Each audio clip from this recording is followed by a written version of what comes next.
Welcome to our channel where facts matter. In January 1994, the world watched as a nation fractured and descended into chaos. As millions fled their homes, horrific images filled the airwaves, and a new word emerged: genocide.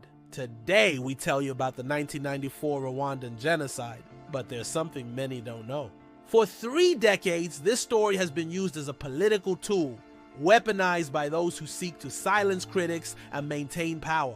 It is a cautionary tale that shows us all how propaganda can distort truth and perpetuate injustice. Join us as we delve into suppressed evidence, uncover hidden narratives, and explore how one of the darkest tragedies in modern African history may have been manufactured as a political tool. On April 6, 1994, as the world reeled from the news of President Habyarimana's assassination, a chilling prophecy surfaced.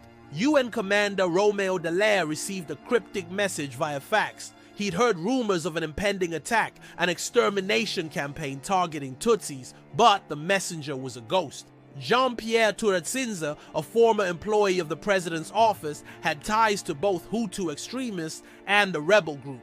He'd also conveniently vanished 2 weeks prior to the unrest. As violence erupted, Dallaire became a desperate witness. While the world debated the unfolding crisis, he saw firsthand the systematic nature of the attacks. His report painted a grim picture of a planned genocide.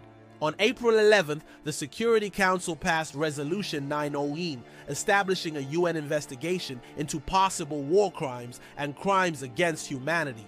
But with the onset of violence, evacuations, and roadblocks, impartial fact-finding seemed impossible. By May, most international aid organizations had withdrawn from Rwanda. With the airport in chaos and the city under siege, Dallaire found himself trapped, cut off from reinforcements, and struggling to protect 2 million refugees sheltering in stadiums. His warnings went unheard. The council failed to authorize military intervention, and as the death toll mounted, the world looked away.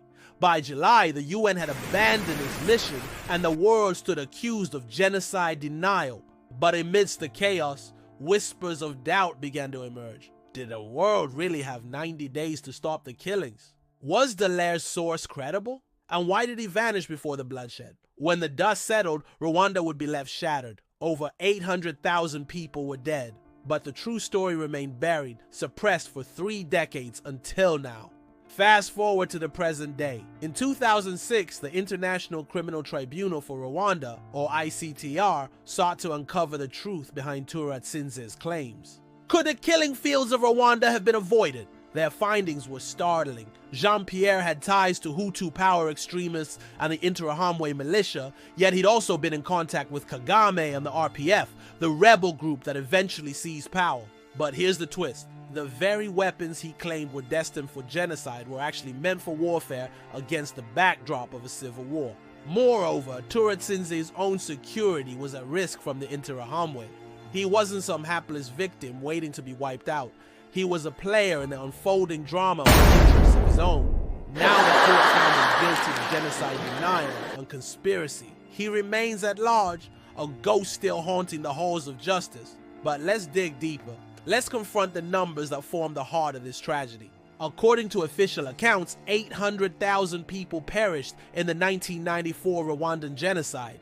Yet recent studies cast doubt on this figure.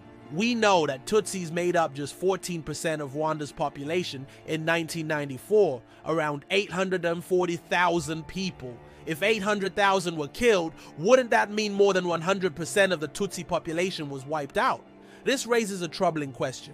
Where do the numbers lie? Official reports state that 500,000 Tutsis were rescued, leaving 340,000 as the likely number of victims. So where did the other 860,000 come from? If 1.2 million people died in 1994 and only 340,000 were Tutsi, then who were the other 860,000 victims? To answer this, we need to look at who's being silenced in the narrative.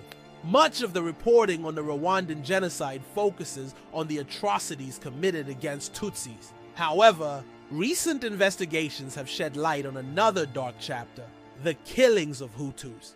You might be surprised to learn that many of these victims were killed not during the genocide, but afterwards by Kagame's FPR. But this isn't what the world was told. The deliberate erasure of these stories perpetuates a distorted view of the conflict, overshadowing the suffering of hundreds of thousands and hindering efforts to achieve reconciliation. And this brings us back to the man at the center of it all, Paul Kagame. After returning from the exile in Uganda, he returned to the devastated country. Under his leadership, Rwanda has indeed achieved remarkable progress. But some argue that this success has come at a cost: the suppression of dissenting voices and the perpetuation of a climate of fear and intimidation. So here's the burning question. Why has this version of the story been hidden for 30 years? Who benefits from this silence? Perhaps the biggest beneficiary is none other than Paul Kagame himself. By controlling the narrative, he effectively silences those who could challenge his version of events. Critics who dare speak out find themselves labeled as genocide deniers, accused of minimizing the suffering of the Tutsi people. As we wrap up part 1 of this series, we urge you to consider the implications of this deliberate distortion. How does it impact our understanding of this tragic period in history? And what does it reveal about the lengths to which those in power will go to maintain control? Don't miss part 2, where we'll continue to peel back the layers of this complex and controversial event. To ensure you don't miss any updates, comment truth below and share this video before it's buried. Together we can break through the noise and get closer to the truth. See you in part 2.